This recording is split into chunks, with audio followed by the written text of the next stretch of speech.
আর এই যে বড়া, আলু ভাজা আর পটল ভাজা, এরকম বসে বসে পান্তা খেতে।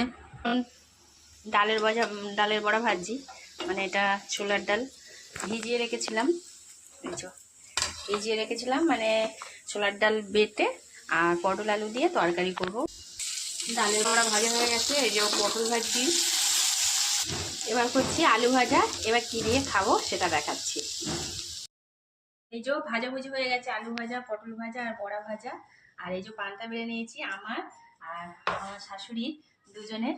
তো আজকে এই যে দুপুরবেলা আমরা এটাই খাবো। আর যে ক্যামেরা করছে সে কিন্তু আমার ছেলে মেয়ে ও আমার উনি রেডি হয়ে গেছে, আমার দেওয়া হয়েছে, ওরা চারজন। পান্তা বেড়ে নিয়েছি আর এই যে ভাজাভুজি। আর এদিকে আমার এই যে ছেলে রেডি হয়ে গেছে, আমার মেয়ে, এই যে ওরা রেডি হয়ে গেছে, ওর বাবাও রেডি হয়ে গেছে, নিমন্ত্রণ বাড়ি যাবে। এই যে দুজনের পান্তা বেড়ে নিয়েছি আর এবার একটা করে লঙ্কা ভাজা নিয়ে নেব। এই যে প্লেটে করে বড়া, আলু ভাজা আর পটল ভাজা দিয়ে আর শাশুড়িকে দিয়ে লঙ্কা দিয়ে মাখিয়ে, আর এই যে বড়া, আলু ভাজা আর পটল ভাজা। আর বাইরে তো রোদ্দুর, আজকে প্রচণ্ড গরম। আর এরকম বসে বসে পান্তা খেতে